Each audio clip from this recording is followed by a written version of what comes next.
le podcast des humains qui ont changé de vie. Épisode numéro 8. Du management international à la méthode 48 heures, un retour à l'essentiel.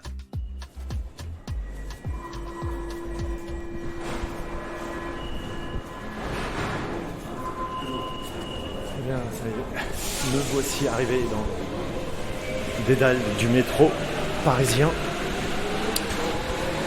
Dans quelques minutes, je vais croiser Patrice. C'est chouette, je vais le croiser, je vais le rencontrer, on va prendre le temps d'échanger. Donc voilà. Toujours dans le métro, là, il y a un vendeur de légumes, de fruits. Je vais sortir par la porte dans quelques instants. Suspense. Bonjour. Quelques marches. Il est juste en face de moi. Il m'a pas vu encore. Donc là, il a le dos tourné. Et Patrice est juste là. Alors Salut. Comment tu vas? Oui. Bien, c'est cool. Ah, content de te voir. Je nous enregistre en même temps pour l'arrivée. Parce que C'est vachement bien important. ça, ben Juste oui. là, quoi. Ben oui. Ah, ça me fait plaisir. Ben oui. Vraiment. Ma conjointe est à la chambre d'hôtel. Ouais. On peut marcher un peu. Bah, comme tu veux. Un Hein. endroit. Ouais, carrément. Puis elle va venir nous rejoindre. Avec grand plaisir. C'est cool. Allons-y. Ouais, ça a bien été? Ouais. Bonjour à toutes et tous, bienvenue à l'écoute de ce nouvel épisode du podcast Peau de serpent. Je suis Anthony Moreau et aujourd'hui je vous emmène en voyage à la rencontre de Patrice Ouellette, un Québécois. Alors oui, il habite au Canada mais non, je ne suis pas allé jusque là-bas, je n'ai pas eu cette chance, en tout cas cette fois-ci, mais je suis parti à Paris parce qu'il était de passage avec sa femme Tracy lors de leur voyage en Europe. J'ai rencontré Patrice lors de sa formation, qui s'appelle la méthode 48 heures, et dont il nous expliquera le principe lors de l'écoute. Et effectivement, après avoir vu qui il était à travers cet écran, je me suis rendu compte de son humanité, je me suis rendu compte de tout ce qu'il pouvait apporter aux gens qui l'entouraient, que ce soit sa famille, mais aussi les personnes comme moi qui étaient plus éloignées. Et je me suis dit, waouh, il y a quelque chose qu'il doit partager avec nous tous. Donc je lui ai proposé qu'on la fasse cette rencontre. Et il a accepté tout de suite. Alors effectivement, Patrice c'est un homme très particulier, doué d'une grande sensibilité, d'une grande humanité. En 2005, il y a eu un virage important dans sa vie. Lorsqu'il est rentré un soir, avec sa femme et ses 3 enfants, il l'attendait sur les marches et elle lui a dit « Stop, maintenant tu choisis. Ou c'est ta famille ou c'est ton travail. » Et là, ça a été une claque. Je vous en dis pas plus, parce que il va nous partager comment il a vécu ce moment, comment il l'a transcendé, comment il a pu aller au-delà, et justement avoir cette intelligence de mener de front sa vie professionnelle et sa vie familiale pour ne pas perdre tout ce qu'il avait construit, parce que sa tribu a une importance essentielle dans sa vie. C'est un homme qui a dû accepter l'inconnu, et c'est pour ça qu'il adore voyager d'ailleurs. Nous avons la chance que Patrice nous délivre certaines de ses pratiques, certains de ses secrets, par petites touches, jusqu'au bout. Vous allez avoir et découvrir ce précieux cadeau qu'il nous fait. Si à l'écoute de cet épisode et de tous les autres qui sont déjà en ligne, vous vous dites « Mais oui, pourquoi moi j'y arriverai pas ? C'est aussi fait pour moi. J'ai envie de dépasser ces peurs, j'ai envie d'aller de l'avant, j'ai envie de changer de vie. » Je vous invite à me contacter. J'ai créé des programmes sur mesure pour chacune et chacun d'entre vous qui vous permettront, lors d'un accompagnement individualisé, d'aller au-delà de ce que vous imaginez. Alors, je vous souhaite une belle écoute et je vous dis à très vite pour de belles aventures sur notre belle planète Terre.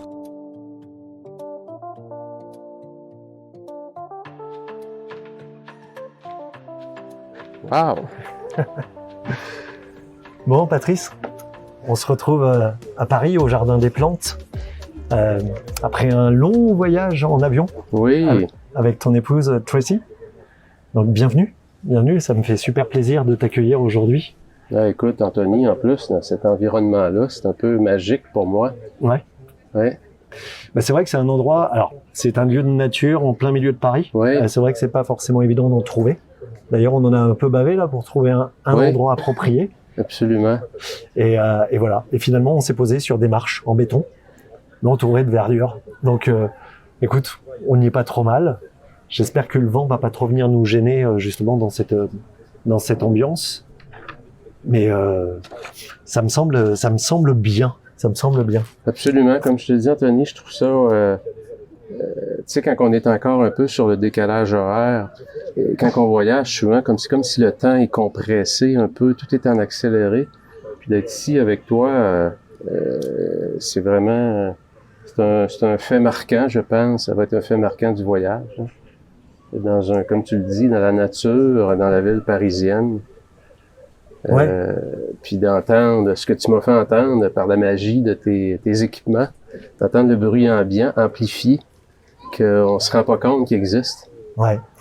Et puis l'idée, c'est vraiment comme je t'expliquais, c'est-à-dire que tous les auditeurs qui vont être avec nous puissent vraiment être posés avec nous sur les marches, en fait. Tu vois, ils soient là. Ouais. Et puis qu'ils découvrent ton histoire, parce qu'elle est super riche, intéressante. Et c'est pour ça que j'avais vraiment à cœur de venir faire cette entrevue avec toi. Donc je suis monté exprès de Touraine, d'Indre-et-Loire, pour venir te rencontrer.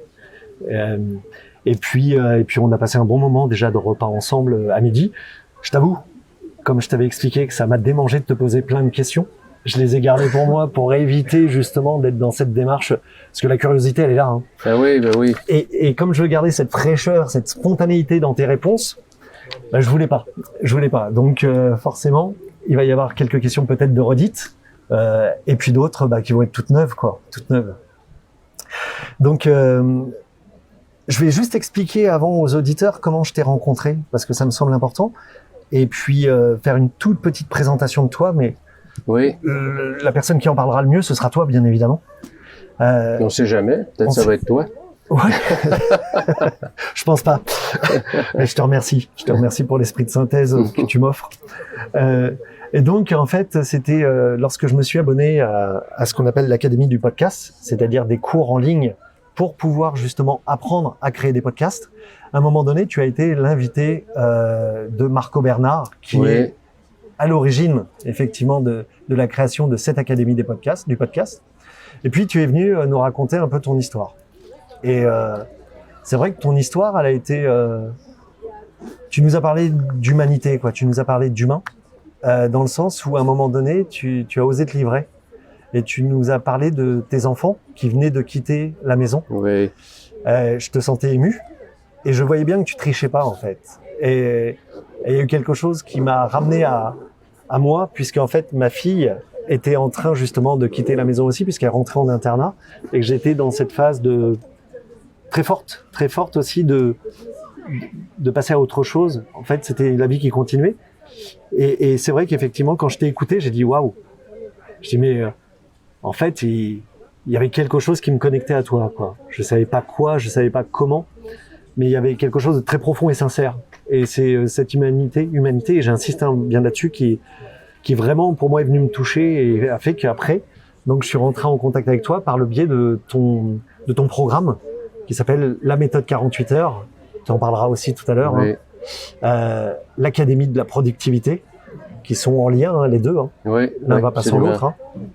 Et effectivement, je vais résumer très brièvement en disant que c'est un programme de méthode qui permet à des humains comme moi d'être beaucoup plus dans l'organisation, dans la projection et la synthèse de leur planning, par exemple, entre autres, pour pouvoir aller beaucoup plus loin dans une démarche de visibilité à long terme, et puis de pas se laisser submerger surtout, et d'être très pragmatique dans ce qu'on fait. Je sais pas si... Résume peut-être mieux que moi si tu veux rajouter des choses. J'aime toujours l'entendre, Anthony, de l'utilisateur. Puisque quand on est le créateur, on a notre vision comme créateur toujours. Puis non, je pense que tu le résumes bien. Tu sais, j'aime bien dire que c'est un défi aujourd'hui de calibrer, parce que moi je parle beaucoup de calibration, comme tu le sais, Anthony, de calibrer un peu ses grandes ambitions professionnelles, puis réussir sa vie personnelle. Ces deux dimensions souvent qui viennent en conflit. ces deux dimensions qui voyagent toute notre vie avec nous en parallèle, puis le parallèle peut s'éloigner si on n'arrive pas à bien calibrer ça, ou le parallèle peut se rapprocher pour en faire une vie qui est bien réussie. Fait que c'est un peu dans cette optique-là que je travaille beaucoup sur la clarté. La clarté de la destination pour être sûr qu'on calibre bien les deux écosystèmes. Ben justement, en fait, au-delà de cette méthode, moi, ce qui m'intéresse, c'est aussi Patrice Ouellet, quoi, l'humain, la personne qui tu es. Et c'est toujours cette curiosité que j'ai pour comprendre ce qui t'a amené là, quelles sont les différentes étapes de vie. Et puis, il y en a eu certaines très fortes chez toi aussi, qui ont permis, si tu veux, d'oser franchir des caps. Parce que quand t'en parles comme ça, quand j'en parle, ça a l'air simple, mais ça a dû te demander beaucoup d'abandon de certaines choses. Et j'aimerais bien qu'on reprenne un petit peu en arrière, si tu veux bien, si t'es d'accord. Entre autres, par rapport à un moment charnière de ta vie. Le premier, je pense, dans ta vie d'adulte, on va dire, qui a été, je crois, 2005, c'est ça? Oui. Est-ce que tu peux raconter un petit peu? Oui, je dis souvent que de 2005, c'était un moment important dans ma vie professionnelle comme personnelle, parce que je suis arrivé comme c'est Yogi Berra qui disait quand tu arrives à une intersection, prends-la. Tu sais, c'est comme tu dois prendre une décision. Puis il n'y a rien de pire que rester dans l'indécision. Puis en 2005, j'ai été confronté à atteindre mes grands, ma carrière allait vraiment bien. Ma vie personnelle allait bien et j'étais conscient que j'étais égoïste dans mes choix. J'avais mis ma carrière de l'avant beaucoup et ça fonctionnait. Donc, j'étais renforcé beaucoup dans mes choix professionnels par le succès financier, la reconnaissance de mes pairs, parce que quand tu réussis, ben, tu as tout un système aujourd'hui qui renforce ton succès. Tu sais, les pairs qui te disent que tu es bon, puis normalement, quand tu es bon, ben, tu es récompensé financièrement. Quand tu as ces deux ingrédients-là que tu mets ensemble, ben, c'est facile de perdre de vue ta vie personnelle. Moi, c'est là où je suis arrivé, Anthony, en 2005, où c'était l'année, on avait 3 enfants. Alexandre, qui est né en 2001, avait 4 ans. Olivia avait 3 ans. Puis Andrew avait 1 an. Puis cette année-là, on avait décidé qu'on se mariait avec les 3 enfants. On avait 3 enfants qui étaient pratiquement aux couches encore. On voulait déménager dans une plus grosse maison. Et puis 2005, quand je suis arrivé en mai à la maison, ma conjointe m'a dit « That's enough, game over ». Et puis ça a été comme un choc. C'est comme si devant moi, j'avais comme ce rêve d'enfant-là, que de réussir les deux. Et puis j'ai été confronté à l'époque à faire un choix. Dans ma tête, c'était ma carrière ou ma famille. Et j'avais pas la maturité à l'époque pour mettre le mot « et » entre les deux, plutôt que « ou ». Puis ça a été, je te dirais, de 2005 à aujourd'hui.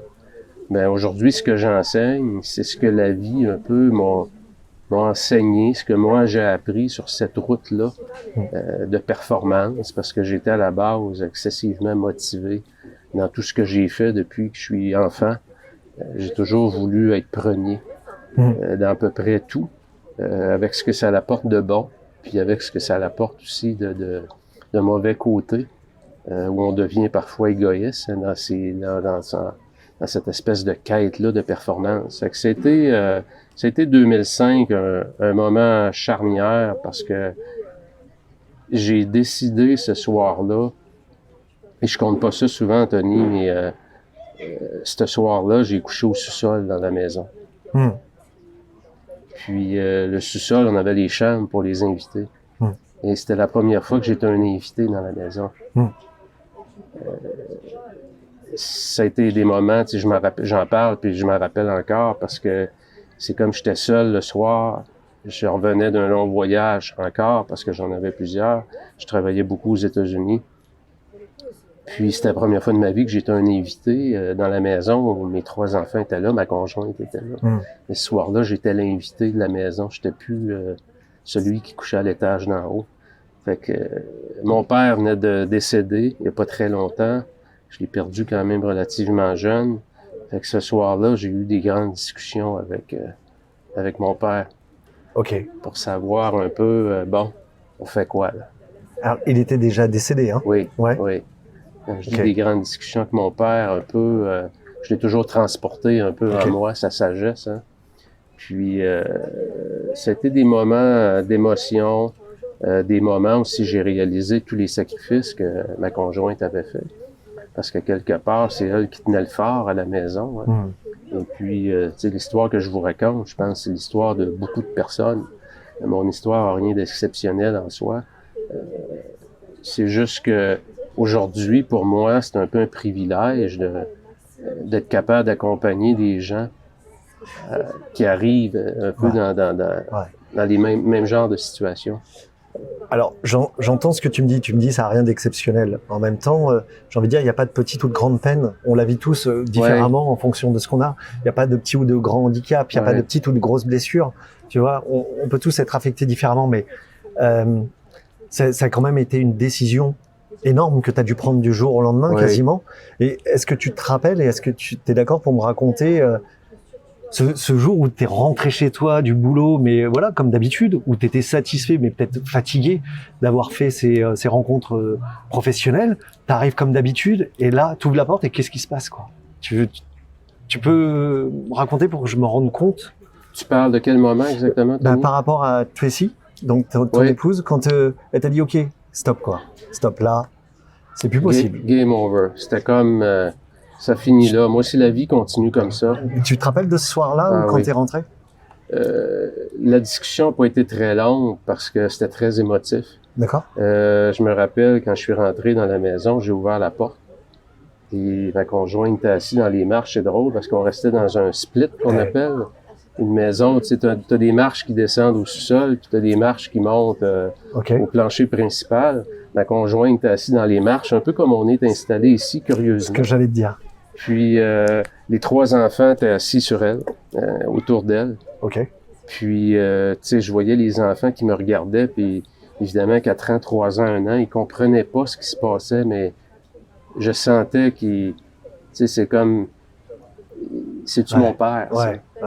OK. Tu sais, ça a été des moments, tu sais, pour moi, ça a été un choc, mais en même temps, Tony, je le sentais venir. Parce qu'en dedans de moi, je savais que la vie que je menais au niveau professionnel pouvait pas durer. Ça pouvait pas tenir la route longtemps. Il manquait d'équilibre dans tout ça, il manquait de calibration beaucoup. Fait que, puis je me rappelle le lendemain, quand je suis remonté du sous-sol, puis je suis allé rejoindre ma conjointe dans la chambre à coucher, puis je me rappelle de lui avoir dit que j'allais réussir les deux, puis qu'ensemble, on allait réussir les deux. Puis ça a été cette quête-là, hein, de 2005 à aujourd'hui, parce que c'est encore présent en moi, ça, cette personne-là en moi qui veut performer dans tout et qui crée ce grand déséquilibre-là qu'il y a toujours en moi. Alors moi je l'entends, hein, mais vraiment je vais te dire comment je ressens les choses. Là tu me parles, tu me dis ouais ok, je lui ai dit le lendemain, très bien, je vais réussir les deux. Ok, mais dans la... Alors je sais, on rentre dans la chambre à coucher là, vraiment typiquement. Hein. Et là on peut pas être plus dans la chambre à coucher, mais comment elle a réagi en fait? Parce que elle t'a pas dit oui, d'accord, ok, je te crois, comme ça. Non, mais je pense que, je pense qu'il était d'une évidence, c'est que j'étais vraiment pas présent à la maison, j'étais toujours parti. Ouais. Ma conjointe aurait pu déménager avec moi aux États-Unis, mais même si elle parle anglais, c'est une anglophone, mais elle adorait le Québec. Ouais. Donc, tu sais, je lui ai demandé, j'ai dit, regarde, donne-moi 1 an pour changer ma carrière, tu sais, orienter ma carrière dans un autre axe, parce que ma carrière aux États-Unis, elle est vraiment à vitesse grand V. Puis en même temps, quand je lui parlais de ça, puis qu'on allait chercher, si on voulait, du temps un peu pour créer cet espace, pour réorienter ma carrière, en dedans de moi, Anthony, je sentais une grande tristesse. Parce que j'étais pas convaincu en dedans de moi qu'il y avait quelque chose d'autre qui m'attendait, mais je le savais pas à l'époque. Ouais. C'est un peu d'accepter d'aller d'accepter l'inconnu dans son prochain choix. On peut pas tout savoir ce qu'il y a devant nous, mais je suis quand même allé dans cette direction-là. Puis parfois, c'est là que le hasard, on dit le hasard, mais des fois, c'est peut-être juste le fait que on est ouvert à une nouvelle avenue. Et c'est pas tellement du hasard, c'est juste qu'on capte l'environnement différemment. Ouais. Et finalement, en l'espace de un petit peu plus qu'un an et demi, je suis devenu en charge d'opérations pour un groupe de concessionnaires automobiles, d'investissement japonais. Et puis, c'est quelque chose que j'aurais jamais considéré avant, mais c'est probablement quelque chose que j'aurais pas vu sur ma route non plus avant. Ouais. Parce que tu faisais quoi à ce moment-là comme job, profession? J'avais mon entreprise qui faisait de la consultation pour les manufacturiers automobiles. D'accord, ok. Donc, j'avais un contrat aux États-Unis avec American Honda, entre autres, Honda Canada. Donc, je faisais de la consultation principalement avec les manufacturiers automobiles. Et d'ailleurs, en fait,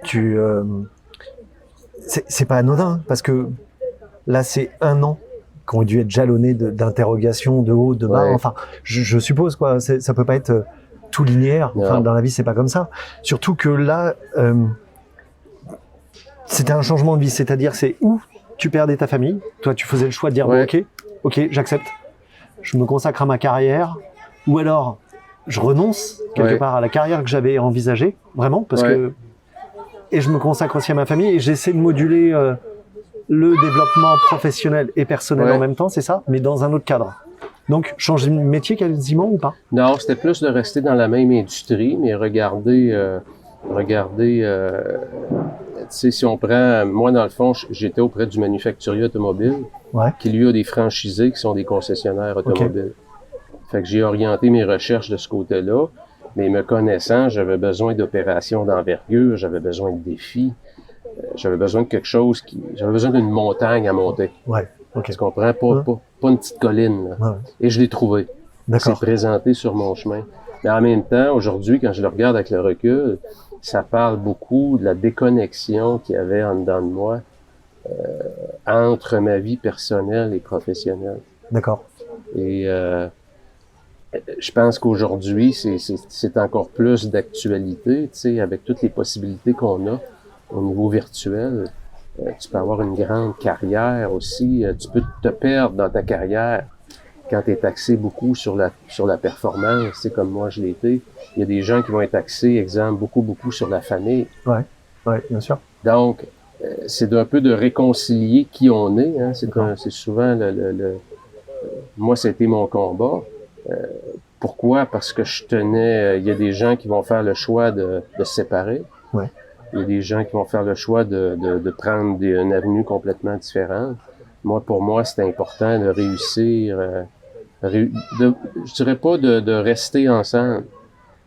De mettre tous les efforts qui étaient nécessaires pour conserver la cellule familiale. Ouais.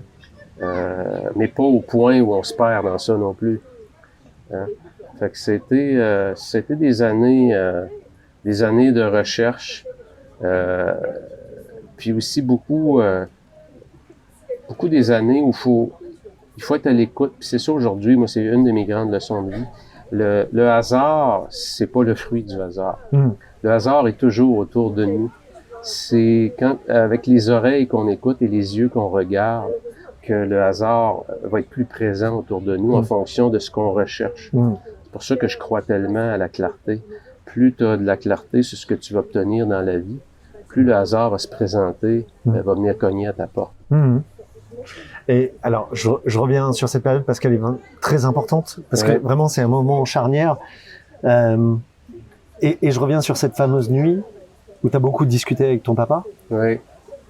Et le lendemain matin, ta décision était prise. C'était non négociable pour toi. Tu t'es dit, ok, j'y vais quoi.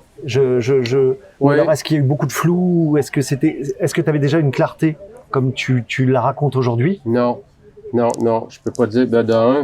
Je pouvais pas valider les sentiments de ma conjointe. Donc ça nécessitait. J'avais d'abord, moi personnellement, j'avais à prendre une décision sur ce que je voulais avant de valider si elle était prête à faire ce bout de chemin-là avec moi aussi. Bien sûr. Puis, tu sais, le premier mois, c'est un peu où tu essaies de garder l'écosystème ensemble. Il y a beaucoup d'insécurité. Va-tu avoir la patience? Va-tu me laisser? Va-tu vouloir qu'on termine ça là? Tu sais, toutes ces questions-là font partie du cheminement aussi. C'est une période de grande insécurité où professionnellement, tu sais pas quelle solution tu vas trouver. Ouais. Au niveau personnel, tu te rends compte que c'est pas très, très solide, là, ce que tu as bâti, là. Fait que t'es comme dans une année où tout est fluide, là. Il y a rien de solide, là. Ouais, tout est non palpable, Oui, que tu peux pas attraper. c'était vraiment très, très, très insécurisant pour quelqu'un comme moi qui aime être en contrôle. C'était une année excessivement difficile. Une année qui t'a énormément peut-être aussi servi pour la suite, non? Oui, beaucoup. Puis le plus drôle, Anthony, c'est qu'en début d'année, cette année-là, 2005, on avait décidé qu'on se mariait, comme je l'avais mentionné. On se mariait en septembre. Et ça, c'est arrivé en mai. Wow. Mais nous, on avait annoncé à tout le monde, là. Ouais. Le mariage était préparé. Puis là, soudainement, je me disais, il y avait le Patrice aussi qui se dit, qu'est-ce que le monde va penser? OK. Le regard Là, des autres? Là, il faut annuler le mariage. Ouais. Pas se marier. Fait que c'était tout ça qui était tout mis ensemble, là. C'était un fouillis d'émotions qui était vécu sur tous les plans. Ouais. C'est sûr que 2005, c'était l'année dans ma vie, même si l'année 2000, la perte de mon père, qui était quelque chose qui m'a touché énormément, surtout le fait que mon père n'a pas vu nos enfants. Et Alexandre est né en janvier 2001, mon père est décédé en septembre 2000. Ça m'a touché beaucoup que mon père voit pas un peu la continuité oui. de famille. Mais 2005, c'était vraiment une année rocambolesque. En fait, qu'il puisse être fier de toi aussi. Qu'il puisse être fier de qui t'es devenu. Oui, exactement. Ce que j'entends, en fait, tu le fais aussi quelque part pour ton père. Et comment tu le fais vivre en toi en permanence ou enfin comment il est en toi? Comment il est présent? Mon père, c'était un homme, je trouve, qui a toujours eu beaucoup de sagesse. Il regardait toujours les choses. Il avait, je pense, cette habileté-là de s'élever, puis d'avoir beaucoup de perspectives sur les événements. Okay. Je pense que ça m'a beaucoup aidé, ce bagage-là qu'il m'a laissé. Puis je pense que s'il y a une chose, je pense que je peux apporter à beaucoup de gens, c'est quand les gens me transmettent quelque chose, d'être capable rapidement de le faire réaliser, leur perspective à eux, puis j'ai juste les bons mots, les bonnes questions. C'est naturel chez moi. Puis ça m'aide encore beaucoup aujourd'hui. C'est comme s'il était là encore? Oui, absolument. Conseil? Absolument. Ouais. Ouais. Il est présent? Oui. Ah oui, je crois beaucoup à ça. Ouais. Ouais. En tout cas, c'est ce que j'entends dans ce que tu dis. C'était surtout, tu sais, qu'il est décédé subitement. Il est parti dans son sommeil à la maison. Il était seul. Ma mère était partie. Donc, c'est une de nos tantes qui l'a retrouvé. OK. Donc, c'est un peu un choc, évidemment, quand tu perds un parent, tu sais, de façon sans... Il n'y a pas de maladie, il n'y a pas de symptômes qui annoncent son départ. Fait que ça a été un choc. On dirait qu'aujourd'hui, avec les 3 enfants qui sont un peu plus vieux, tu sais, 21 ans, 20 ans, 18 ans, c'est des pensées qui nous, en tout cas, qui m'habitent un peu plus. Je dirais pas le départ, mais juste réaliser que c'est un voyage qu'on fait. Bien sûr. Et il y a le début de l'histoire, puis il y a la fin, puis entre les deux, ben on peut écrire ce qu'on veut dans notre histoire. C'est des pensées maintenant qui m'habitent plus. Je suis plus intentionnel sur l'histoire, mes prochains chapitres, que je l'ai jamais été dans ma vie. D'accord. Parce qu'il y a cette notion aussi de pas pouvoir dire au revoir, en fait, quelque part. Ouais. Et je pense qu'avec tes enfants, peut-être que comment t'arrives à faire ce lien entre ton histoire qui t'est arrivée avec ton père et justement se dire waouh, bah on est des humains, nous sommes des êtres vivants, donc un jour on va mourir, on sait pas quand. Pour la plupart d'entre nous, sauf si c'est un choix personnel, mais sinon c'est de se dire est-ce que tu y penses de temps en temps par rapport à tes enfants, à ça Oui. Parce que tu voyages beaucoup aussi. Enfin, il y a toute cette notion là autour. Absolument, oui. Moi, je crois beaucoup que, tu sais, qu'est-ce que je vais laisser, puis c'est un peu, tu sais, définir sa mission de vie, c'est un peu ça. Puis c'est un exercice que je fais faire aussi aux gens quand je travaille avec eux. C'est quoi ton héritage? Qu'est-ce que tu vas laisser? C'est quoi ton legs? Je pense que c'est important qu'on puisse mettre des mots là-dessus parce que ça l'oriente beaucoup de décisions qu'on a à prendre. Ça a un gros impact. Pour moi, le exemple, le courage dans ses décisions, c'est une valeur qui est excessivement importante pour moi. Et quand je regarde 2005, 2018, quand j'ai décidé de quitter le poste que j'occupais pour partir dans une autre aventure, ben pour moi, quand je me rappelle le souper qu'on a eu le soir, lorsque j'ai annoncé aux enfants que bon, papa a décidé de quitter le poste qu'il occupait, puis évidemment, mais plus tu montes dans des postes comme ça, il y a du prestige d'accrocher à ton titre. Il y a tout ce que ça l'amène aussi. Tu deviens un peu un personnage un peu plus public, si on peut dire. Ouais. Puis je me rappelle le soir quand ma fille m'a demandé, m'a dit, papa, quand les gens vont me demander qu'est-ce que tu fais, je vais lui dire quoi. Ouais. Et c'est comme si ça m'avait planté un couteau au cœur, parce que ça m'avait pris énormément de courage pour prendre cette décision-là. Et la question qu'elle m'a posée, ça l'a réveillé quoi en moi? Mais quelque chose qui me préoccupait. Ouais. Le prestige qui venait avec mon poste, que je mettais de côté aussi. Tu sais, à quelque part, tout est mélangé, mais à quelque part, ça fait partie de l'équation. C'est comme si elle me rappelait qu'est-ce que je suis en train de faire? Mais pourquoi tu laisses ça? Parce que tout le monde me disait, ben voyons, Patrice, ça n'a pas de bon sens. Va-t'en pas là, t'as la sécurité, t'as tout ce qui vient avec, et puis à l'intérieur de moi, je savais que il y avait une autre vie professionnelle qui se préparait pour moi.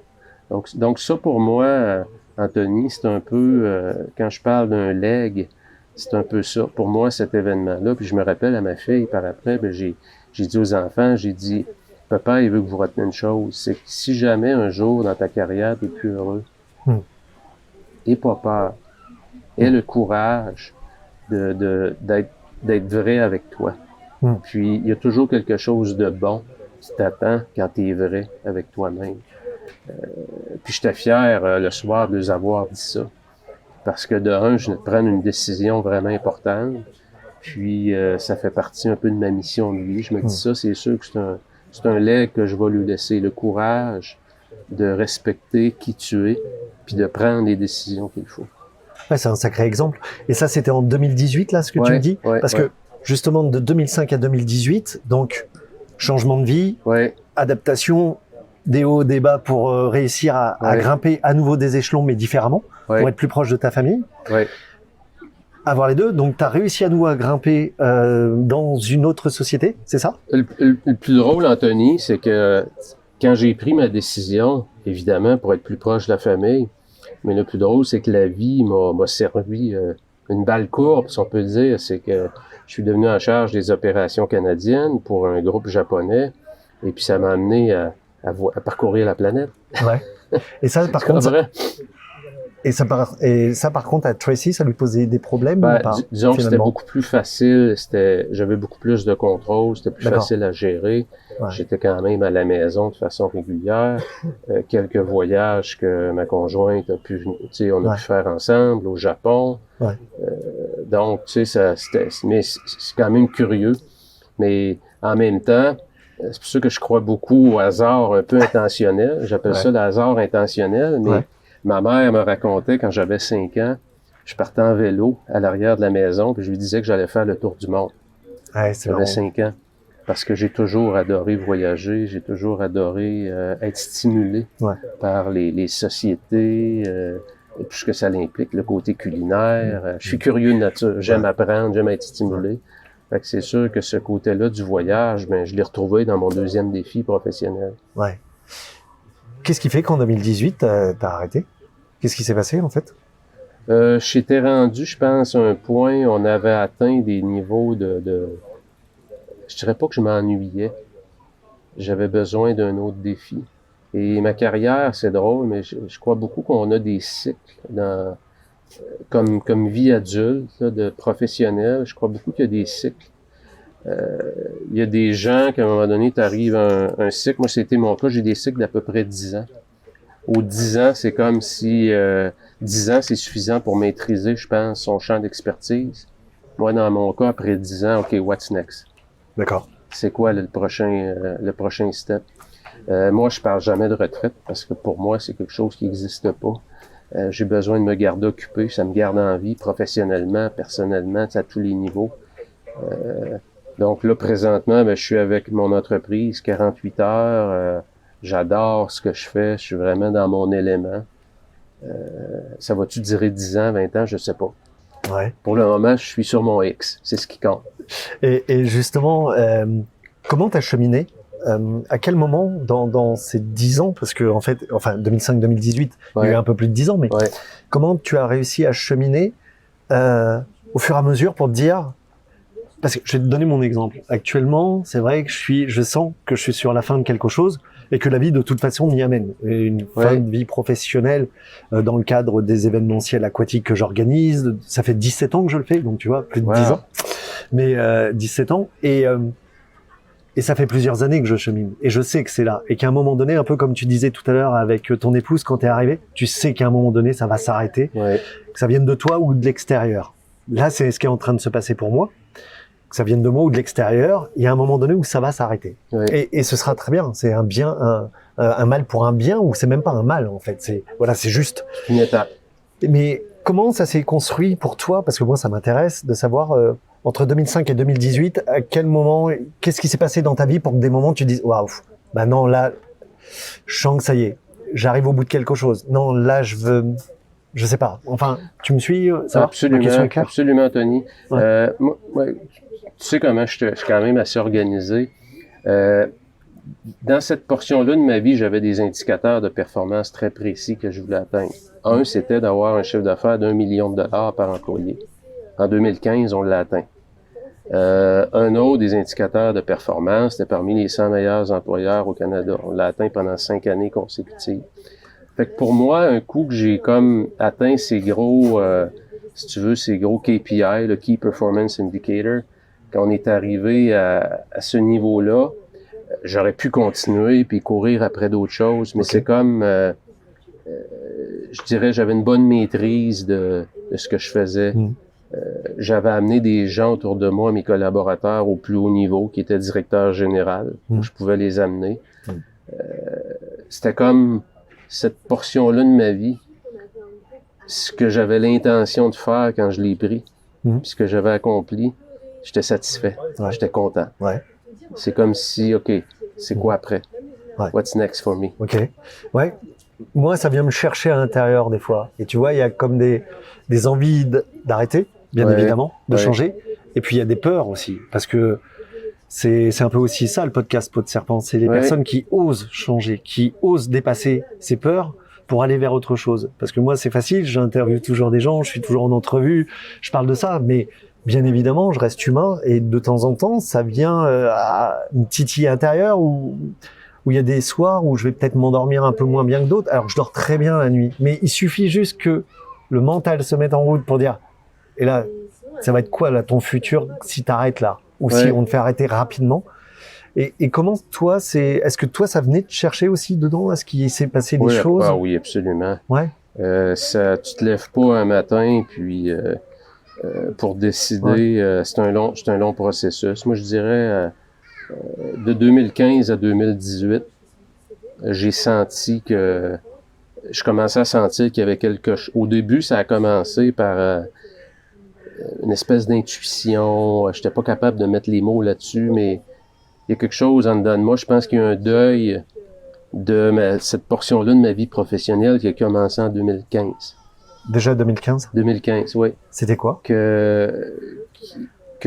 Écoute, à l'époque, les business en ligne commençaient à prendre l'ampleur, puis je suivais ça beaucoup. Puis ça m'interpellait énormément. 2015, 2014, 2015. Puis plus je m'intéressais à ça, jumelé au fait que dans le travail que je faisais, Anthony, je pense que, tu sais, on dit toujours on a tous, moi je crois, un super pouvoir, là, quelque chose dans lequel on est vraiment bon. C'est pas tout le monde, par contre, qui est capable de mettre le doigt dessus. Dans quoi tu es vraiment bon? Moi, je pense que ce qui m'a aidé à avoir beaucoup de succès en équipe, Puis c'est que je pense que j'avais une facilité à identifier rapidement le talent et le potentiel des gens et de le prendre et de l'amener à un autre niveau. Ok. Et ça m'a fait avoir beaucoup de succès parce que c'est les autres qui grandissaient vite. Ouais. Ça fait des soldats, si tu veux, qui travaillent beaucoup pour la cause, hein. On dit toujours que tu veux pas combattre une armée qui se bat pour la paix. C'est une armée qui se bat pour la cause, excuse. Ouais. Une armée qui se bat pour la paix, bonne chance, ça sera pas dur à gagner. T'sais. C'est un peu le même principe. Fait que je pense que je sentais que je pouvais prendre ce talent-là que j'avais puis l'amener à une échelle plus large. Ok. Parce que là, j'étais pris dans mon monde, si on peut dire. Avec l'en ligne, je pouvais faire ça de façon plus à l'échelle plus grande, si on peut dire. Et je crois que tu m'as pas répondu par contre, physiquement. Qu'est-ce qui se passait en toi? Tu vois, est-ce que faut pas qu'on oublie, là, il y a des personnes qui vont nous écouter. C'est un peu comme si elles étaient avec nous sur les marches, là, assises. Oui. Et peut-être qu'elles vont se dire, bah ouais, moi, actuellement, tu vois, je suis dans une phase aussi de choix et qui est difficile. Oui. Je dois lâcher des choses. Et peut-être que c'est malgré moi où il y a un appel. Tu sais, il y a cette notion de vie ou de flamme qui t'amène vers autre chose. Tu sais que c'est inéluctable. Comment franchir ce cap? Comment toi t'as fait pour dire entre ce cheminement et se dire, ok, maintenant ça y est, là je prends la décision, il n'y aura pas de retour en arrière, j'y vais quoi. Ou peut-être qu'il y avait un retour en arrière possible. Non, mais non. alors comment t'as cheminé? Quelle a été la construction à la fois Moi, je pense que c'était mentale, un peu physique? de nourrir. Tu sais, je pense que c'est le petit prince qui dit c'est le temps que je prends pour ma rose qui fait ma rose si importante. Ben, c'est un peu ça, c'est que le projet, ce que j'avais en tête, qui était à l'échelle de mon esprit, hein, quand j'y pensais puis que je le nourrissais, que je faisais des recherches sur le web, je faisais ça le soir, puis plus je mettais de la viande autour de mon futur, plus mon futur se rapprochait de moi. Ok. Et plus je nourrissais ce rêve-là, plus je suis arrivé, ça m'a pris 3 ans, là. Je comprends, ouais. Tu sais, pas une semaine, là. Ouais. Puis à mal dormir parfois, surtout quand au travail, ça va moins bien, tu vis des conflits, c'est là que tu t'interroges encore plus. Ouais. Puis tu veux pas prendre une décision sur un coup de tête non plus. Fait que je pense que ça a été de nourrir mon rêve. Plus tu le nourris, plus il se rapproche de toi, plus à un moment donné, tu as le courage de... Tu sais, peut-être, moi, c'est que ce que je laissais derrière moi aussi, financièrement, c'était quand même... C'était combien? Si tu peux le dire ou pas? C'était 600 000 par année. 100 000 $? 600 000 par Canadien. année. J'avais des montants qui étaient alloués pour les études des enfants, qui étaient 15 000 par année par enfant, qui est quand même beaucoup d'argent. 2 voitures fournies, compte de dépenses. Tu sais, puis du jour au lendemain, tu annonces que tu quittes tout ça. Puis il faut que tu t'achètes 2 voitures. Ça faisait des années que j'avais pas acheté de voiture. Tu te ramasses que tu pars pas qu'une prime, là. C'est pas, on veut se débarrasser de toi. Tu pars le jour au lendemain, il n'y a plus rien qui rentre. Fait que ça a été, mais en même temps, ma conjointe dans ça, aujourd'hui, tu sais, je le regarde, elle avait beaucoup de confiance en moi pour accepter ma décision, tu comprends, puis m'appuyer dans ça. Ça aussi, ça a été, tu sais, on est encore ensemble, je pense que c'était une grande force silencieuse. T'as été bien entouré. Oui. Toujours, le côté familial, il ressort énormément. Ouais. Hein.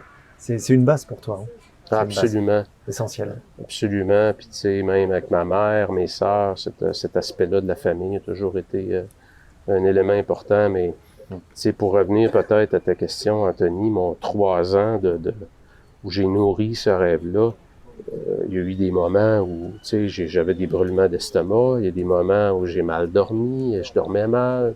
Il y a des moments, la dernière année particulièrement, où je voulais pas m'avouer que fallait que je quitte pour accomplir mon rêve. Je pouvais pas faire les deux en parallèle, c'est impossible.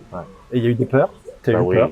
Mais absolument. Quand j'avais 53 ans, à 53 ans, de prendre une décision comme ça, quand t'es pas mal au pic de ta carrière, tu sais, dans ce que je faisais.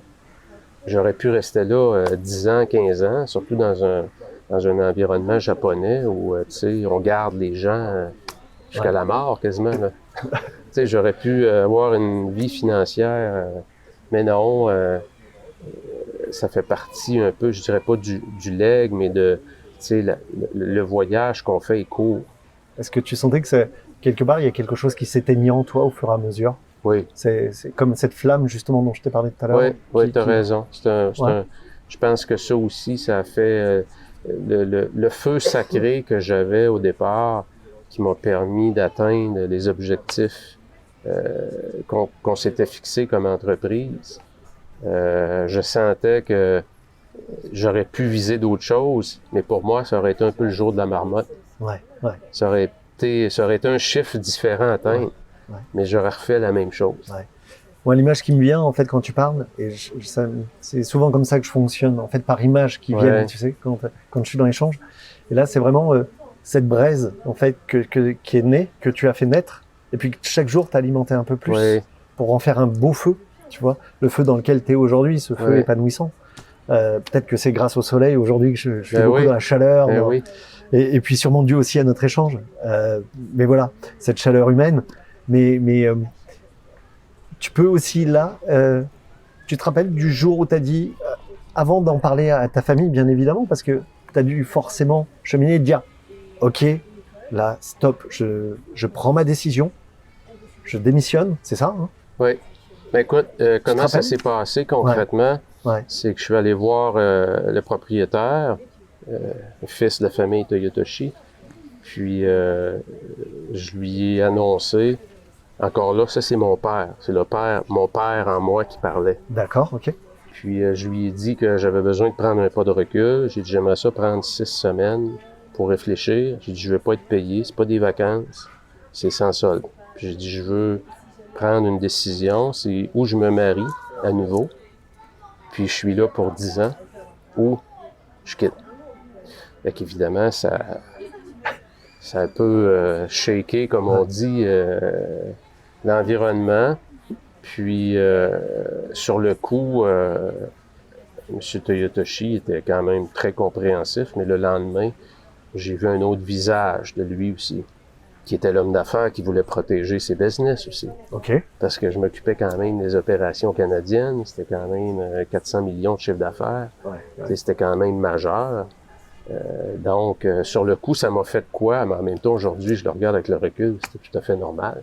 Et c'est-à-dire que sur le coup, t'as vu un autre visage, c'est-à-dire qu'il est devenu très froid. Très froid avec toi? Très froid. Comme si dans sa tête, j'étais déjà parti. Ça t'a aidé? Et ça m'a créé beaucoup d'insécurité pendant mon 6 semaines. D'accord, ok. Puis, je suis parti en voyage 3 semaines. J'ai resté 3 semaines à la maison, puis je suis venu en France. Ah. Je suis allé dans les Pyrénées. Ok. J'ai fait les Pyrénées, la région de Cassis. Et puis, je suis revenu après. Puis, quand je suis revenu, je suis entré travailler le lundi matin. Puis, j'étais très serein avec la décision. Ouais. J'étais content de la démarche que j'avais faite. Je savais que je prenais la bonne décision. Et le fait qu'il ait eu cette froideur avec toi, est-ce que ça aussi, ça t'a aidé à un moment donné? C'est-à-dire ça a amplifié mon insécurité. Parce que, finalement, paradoxalement. Ben oui, parce que je me suis dit, si jamais je lui annonce que je reviens, il va-tu vouloir de moi encore? OK, oui, d'avoir quelqu'un qui veut se divorcer. Oui, je comprends ce que tu veux dire. Tu comprends? Fait que, mais ça fait partie, hein, tu peux pas faire d'omelette sans casser des œufs. Quand tu vas vers ta destinée, si on peut dire, il faut que tu acceptes de vivre avec beaucoup d'insécurité. Et c'est là qu'on grandit le plus, hein? Ouais. C'est dans ces moments-là où on se transforme le plus. Ouais. Parce que la coquille de l'œuf est comme toute un peu cassée. Ouais. Elle se reconstruit. Ouais. Donc, sacré chemin. Mais ce que j'entends à chaque fois, c'est qu'en fait, tu prends tes décisions. Mais ce qui est intéressant dans ce que tu dis, c'est qu'il y a toujours ce délai où tu t'écoutes et tu te laisses la marge. Par exemple, avec ton épouse, c'est OK, laisse-moi 1 an. Pour que vraiment je stabilise les choses, que j'avance. Là, c'était OK, je me prends 6 semaines parce que j'ai besoin vraiment de ce temps-là pour être sûr. Ouais. Et quelque part, en fait, il y a toujours ce moment où quelque part ta décision elle est prise, mais j'ai l'impression que ça t'aide encore plus à aller de l'avant et en fait, ça l'assoit, ça la consolide. Ouais, je pense qu'on Non? a tout un peu notre profil décisionnel. Moi, j'ai besoin d'un peu, je dirais pas rationaliser ma décision, mais j'ai besoin de bien maîtriser mon insécurité, attacher mon insécurité avec un plan. Ouais. Puis c'est ce que j'enseigne aujourd'hui. Ouais. Tu comprends? J'aide les gens à mettre des mots sur leur plan, à mettre des images sur leur plan. Puis quand ton plan est de plus en plus clair, ben, tes décisions deviennent de plus en plus simples aussi. Ouais. Puis tu es moins distrait par tout ce qui peut se passer. Mais évidemment, à chaque étape de sa carrière, aussi des enjeux, parfois dans mon cas, au niveau professionnel, à l'âge que j'avais, avec où j'étais rendu, ben, c'était quand même, financièrement, c'était quand même des bons enjeux, avec tout ce que ça impliquait, puis me lancer dans le vide. J'avais pas de bureau, j'avais rien, là. Je partais de zéro, là. Ouais. Puis, tu sais, une grande leçon que j'ai appris aussi dans ça, c'est que quand on occupe un poste, le poste nous appartient pas. Ouais. Le poste appartient à l'entreprise. Ouais, c'est pas Et toi. le jour où tu pars, ben ton téléphone sonne moins. Ouais. T'es moins populaire, t'es moins l'invité, t'es moins sollicité. Ça, c'était aussi une grande claque, si on peut dire, sur l'ego. C'est ce que j'allais dire pour l'ego. Ouais. Ah oui, absolument. L'ego, tu penses que tu t'imagines que parce que tu as atteint tel sommet dans ton industrie, que soudainement, parce que tu pars, tout le monde va t'appeler, mais c'est pas ça qui se passe. Ouais. Fait que tu sais, t'as comme une autre phase qui embarque, là, la phase où la vraie réalité s'installe, où là, tu es confronté à ta décision, avec la vraie réalité de ta décision.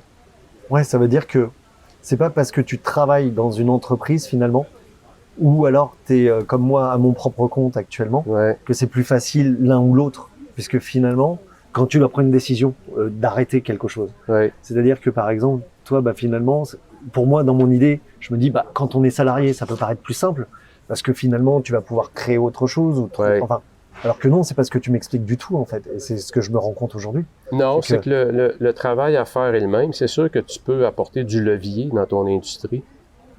Moi, aujourd'hui, je regarde, j'ai bâti des programmes en ligne pour l'industrie de l'automobile. Fait que c'est sûr que quand j'ai lancé mes programmes, ben pour moi, c'était quand même simple d'appeler des vice-présidents, des présidents, puis d'avoir une oreille attentive, parce qu'il y avait comme un, si on peut dire, un saut de qualité attaché sur ce que moi j'allais produire, parce que j'avais un historique. Fait qu'en ce sens-là, mais sur le coup, là, quand tu es confronté à ta décision, là, ce que je viens de te dire, tu le vois pas, là. Un peu, là, tu peux facilement paniquer. Tu sais, te dire, ben là, ça va-tu marcher? Qu'est-ce que j'ai fait? Qu'est-ce que j'ai pris comme décision? Tu veux pas communiquer toute cette insécurité-là non plus à ma conjointe, à Tracy. Fait que ça a été une période, mais ça n'a pas duré longtemps, parce que toutes les étapes de ma vie, il y a comme toujours quelque chose en dedans de moi qui m'a dit que quand j'étais bien branché sur mon futur, une clarté, les choses allaient bien aller. J'allais rencontrer les bonnes personnes, que j'avais le talent, les habiletés, qu'il y en a qu'il fallait que je développe, comme communiquer devant une caméra. Quand tu parles à une caméra, tu parles à plein de gens, mais en réalité, si le monde te filmerait, ils vont voir que tu es tout seul dans une pièce avec un appareil vidéo. Ouais, c'est ça, ouais. Et c'est vrai que moi, c'est quand, bah justement, en suivant ton programme, c'est ce qui m'avait assez enfin fasciné, le terme est peut-être fort, mais ce qui m'avait interloqué, c'est-à-dire que tu regardes la caméra, tu discutes, on a l'impression que tu t'adresses à nous, et puis il y a le débit, et puis tu y vas, et puis tu te dis, mais en fait, t'as vraiment, enfin, ça donne la sensation, et je sais que tu le fais, tu t'adresses vraiment à nous, parce que tu crées aussi, même dans le monde de l'invisible, ce lien. Et ça, c'est pareil, tu as dû l'apprendre, enfin, c'est ce que tu m'avais un peu expliqué, je crois. Oui, j'ai pris des cours là-dessus, puis tu sais, quand on parle j'ai toujours été, comme je le dis, un peu maniaque, un peu de performance dans tout. Roger Love, j'ai pris des cours de voix. Roger Love, qui est lui, qui a aidé, Bradley Cooper dans le film de Lady Gaga, Roger Love a travaillé avec les plus grands au cinéma à Hollywood. J'ai pris une session de formation avec lui pour réaliser c'est quoi le pouvoir de la voix. Comment tu utilises ta voix, les intonations, tout ça. Je dirais pas que j'utilise ma voix de façon intentionnelle. Ce que je veux dire par là, c'est que je suis allé me chercher des outils, j'ai rien négligé pour être sûr que j'avais les bonnes habiletés. La voix, l'image, c'est les deux sons qui peuvent rendre le virtuel plus, disons, créer une proximité. Puis être capable, je pense que l'ingrédient principal, c'est l'authenticité. C'est exactement ça, ouais. C'est d'être dire. En authentique. plus, au-delà des images. Oui. C'est la clé, je pense que c'est la grande clé, là. Puis moi, j'allais dans ça vraiment, tu sais, je me suis jamais, j'ai pas essayé de bâtir des textes pour raconter mon histoire, tu comprends? Je la raconte, puis je me dis, s'il y a des gens qui se reconnaissent dans ça, ben ça va être les bonnes personnes que je vais attirer à moi. Et tu oses aussi, mais tu en as conscience, hein, je m'en doute, mais tu oses aussi parler justement de ta vie de tous les jours. C'est-à-dire que tu oses faire rentrer les personnes dans ton intimité. Ça montre aussi une part de fragilité, mais qui pour moi me semble importante, justement dans ce que toi tu apportes. Au-delà justement de cette méthode, c'est-à-dire qu'il y a cette partie-là de toi qui est importante. Et t'as jamais hésité, ça? Tu t'es jamais posé la question de dire est-ce que je dois le faire? Est-ce que je dois pas le faire? Quelles sont les limites? Non, je pense que j'ai suivi un peu mon instinct dans ça. Puis, tu sais, peu importe, moi je regarde, tu sais, 2018, quand j'ai parti ma business, mais 2018, dans le fond, j'ai pas fait grand-chose, à part essayer de définir qu'est-ce que j'allais faire. Ouais, mais tu l'as défini aussi par rapport... En fait, je sais pas si on peut en parler, mais à côté de ça, hormis ton métier, tu es aussi réserviste, c'est ça? Non, je suis colonel colonel honorable, le 430, l'aviation tactique, l'hélicoptère pour la défense nationale. Je suis encore impliqué beaucoup avec cet aspect-là. J'ai encore une vie quand même bien remplie, si on peut dire. Mais tu sais, je pense qu'il faut être très authentique, ça c'est clair, Anthony. Puis au début, on fait toute l'erreur, puis je l'ai fait moi aussi d'un peu. On a des modèles, hein. Ouais. Dans toutes les industries, il y a des modèles un peu. T'en écoutes, il y en a qui t'interpellent, puis t'essaies de les imiter un peu au début. Ouais. Puis finalement, je me rendais compte, non, ça c'est pas moi, je suis pas comme ça. Moi, je regarde, tout le monde me disait, Pat, faut que tu parles plus vite. Parle plus vite, il manque de rythme. Puis quand j'ai essayé de le faire, je me disais, c'est pas moi. Ouais. Ben finalement, j'ai décidé d'être qui je suis, parler à mon rythme.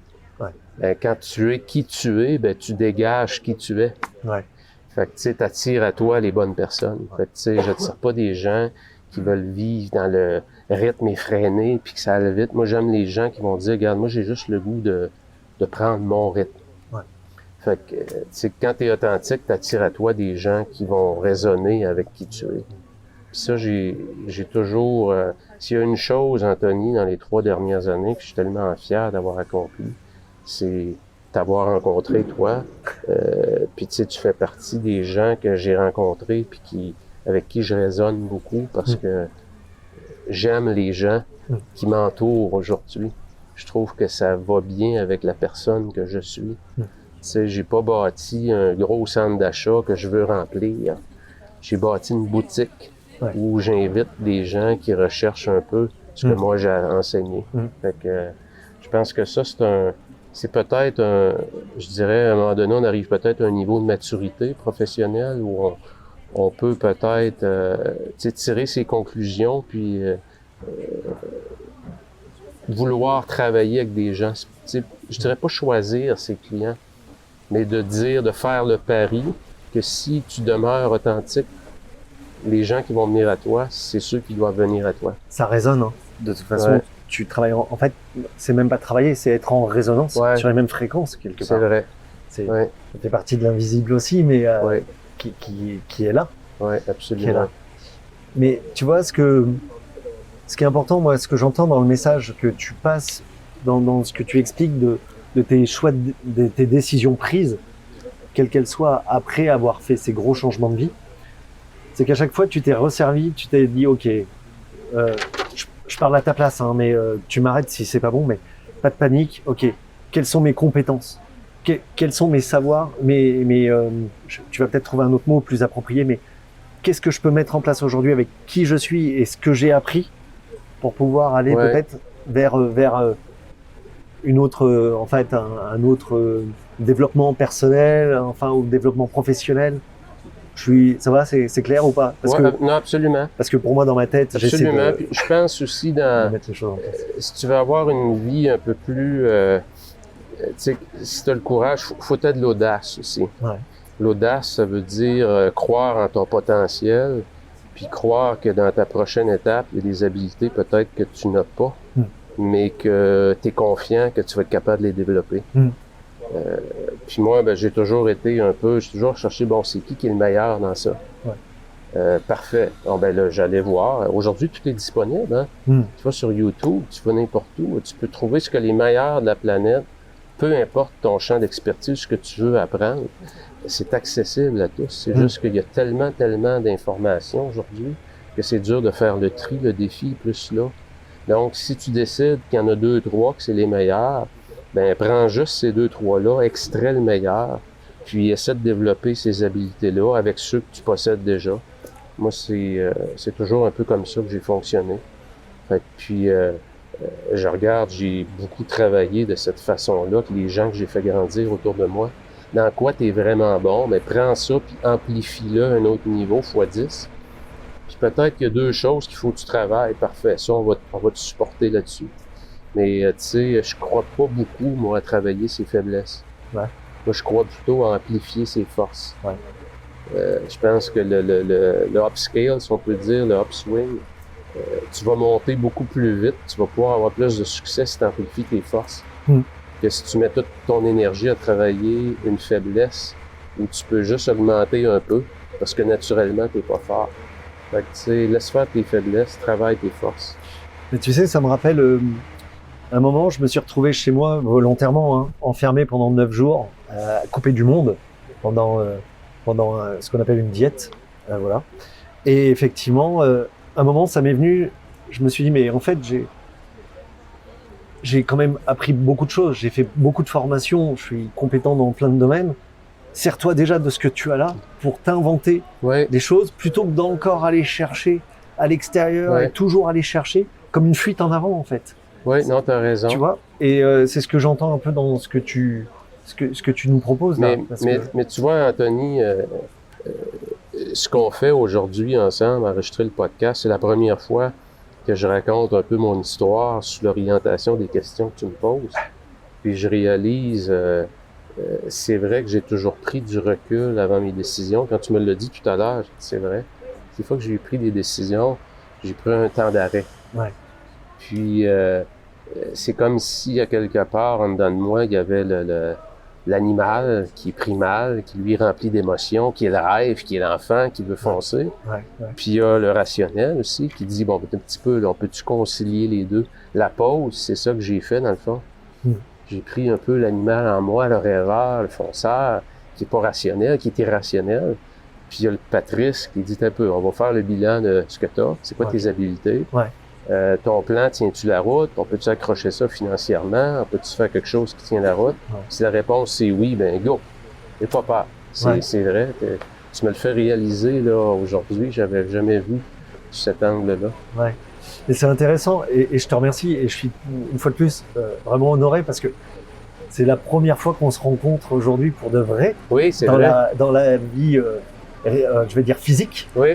Parce que je t'ai toujours vu à travers Zoom ou à travers d'autres applications comme ça, voilà, où je te voyais par écran interposé.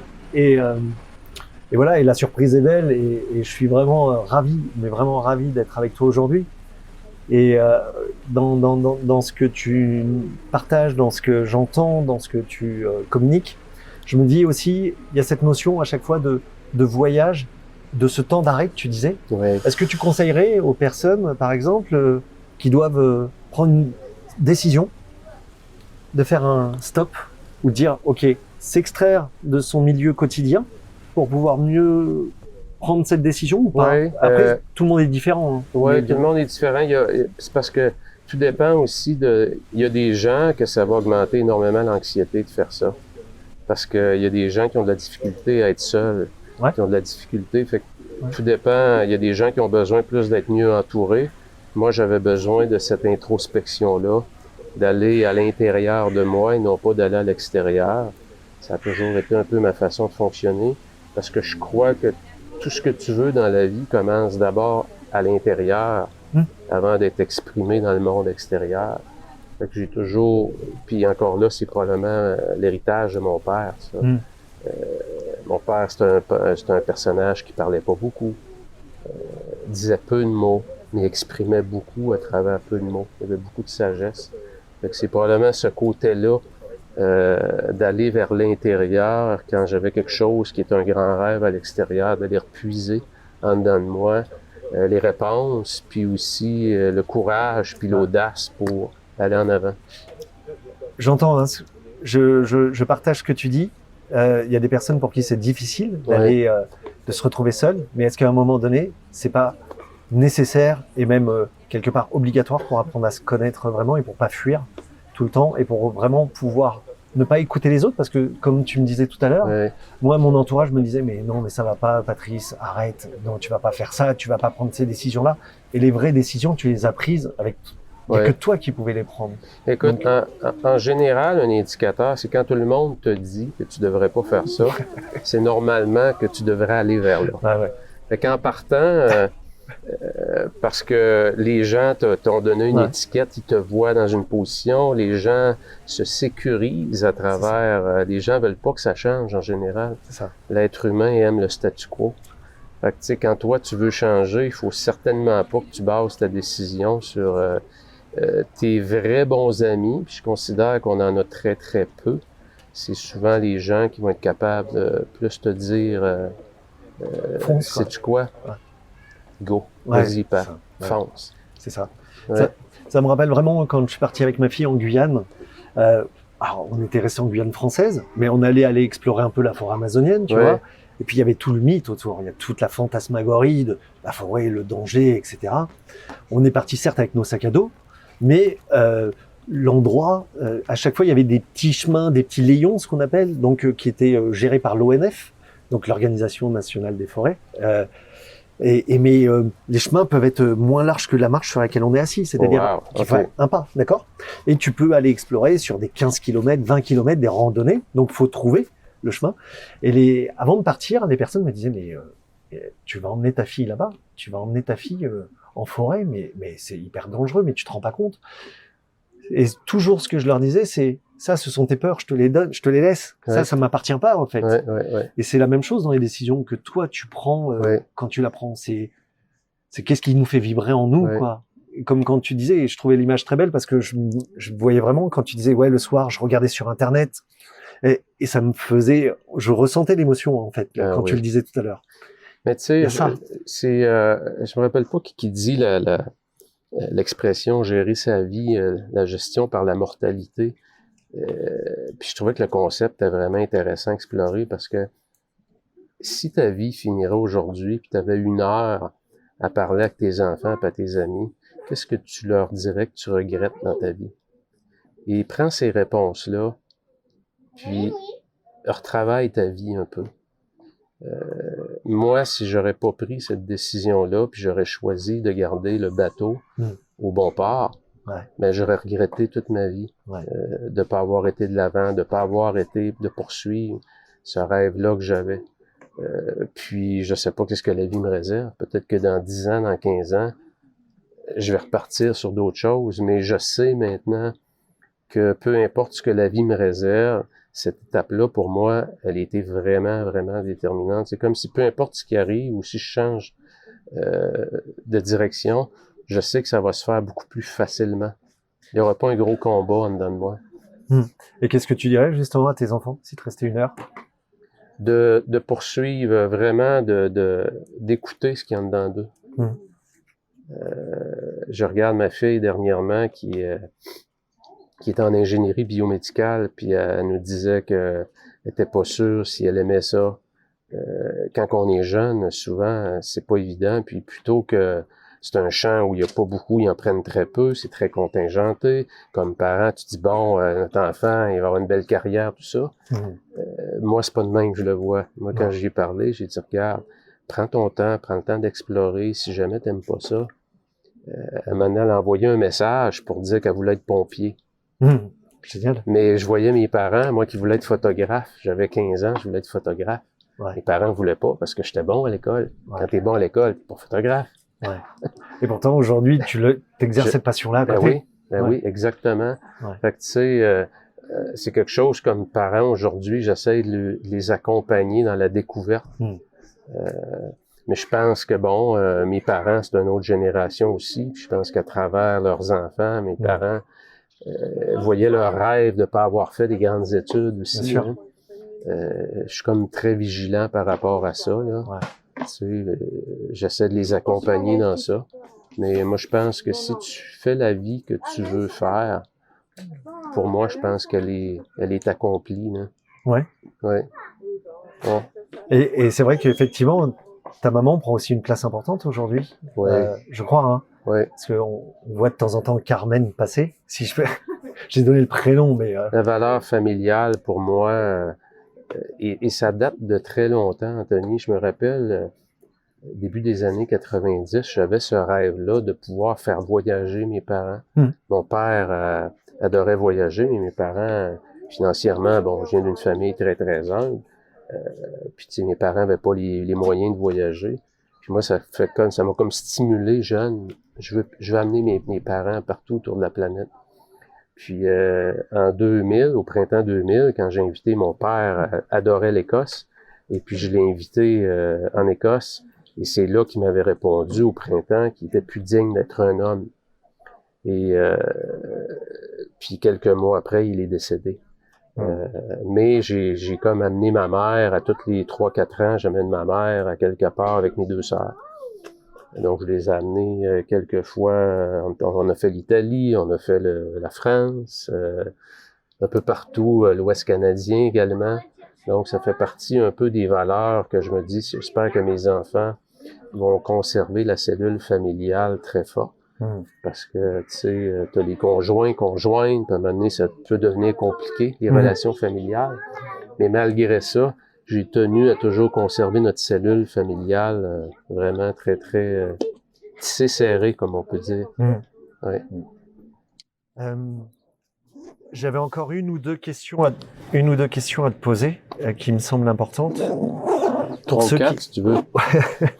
Alors, je sais pas à l'avance, mais une ou deux questions qui sont en tout cas dans ma tête là maintenant. La première, c'est... elle paraît simple, mais si tu avais quelque chose à changer dans ta vie, est-ce que tu ferais quelque chose différemment? Et que c'est la grande question, ça. Hein? Ouais, je sais. Si j'avais à changer quelque chose...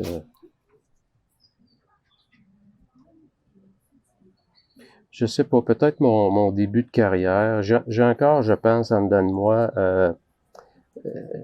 j'appelle ça, moi, exorciser ces démons, là. Ouais.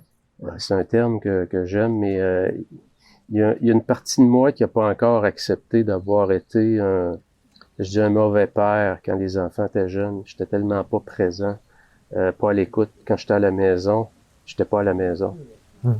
Et c'est le mauvais père en moi. Je l'ai pas encore accepté parce que c'était qui j'étais.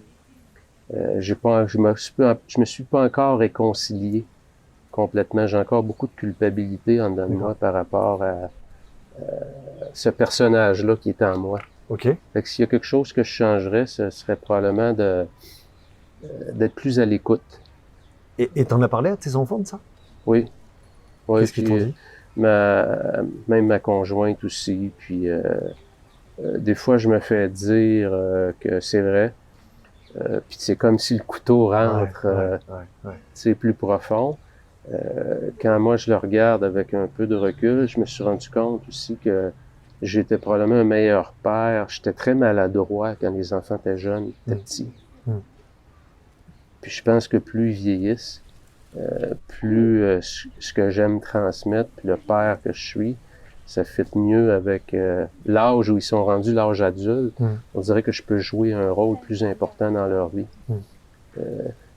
Ma conjointe, elle était bonne à toutes les étapes de la vie. Elle est très maternelle.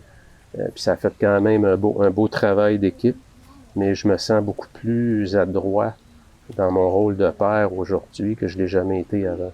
Et ça vient de chercher de temps en temps, alors? Oui, Ouais. oui. oui.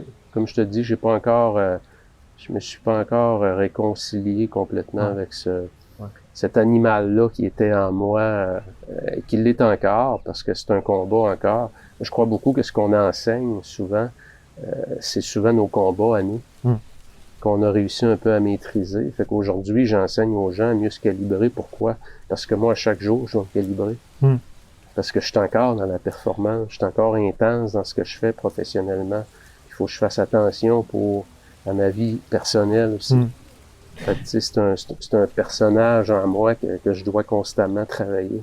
C'est pas évident de se remettre en question et d'avouer que parfois on n'a pas été à la hauteur de ce qu'on imagine en tout cas. Ouais. Parce que les parents parfaits, par exemple, ça n'existe pas, Non. on le sait bien. Ouais. Mais comment vivre avec ça tous les jours? Comment tu fais toi pour... Ben, moi, je pense qu'il faut pas non plus... tu sais, je regarde... quand je disais qu'on a toujours des bons amis, moi j'en ai un, Luc, qui est vraiment... Luc, on est amis d'enfance, puis souvent lui, tu sais, quand j'y racontais ça, tu sais, avec nos vrais amis, qu'on a très peu, on leur raconte tout, ils connaissent notre vie. Il me dit toujours, tu sais, il me disait toujours, Pat, il dit, t'es un juge dur envers toi. Tu sais, ça me met un peu de perspective dans ça. Mais tu sais, d'un autre côté, je veux dire, je vis pas à tous les jours hanté par ça non plus. Mais je pense que c'est bon d'être capable de regarder ce qu'on a de bien fait dans notre vie. Puis aussi les places qu'on a peut-être été... on a manqué. Ouais. Tu sais, que ce soit par des paroles, que ce soit par... je regarde du côté familial, d'un côté plus positif, ce que j'enseigne à mes enfants, en prenant soin de ma mère et mes sœurs. Ben, je me dis ça, c'est quelque chose de peut-être plus silencieux.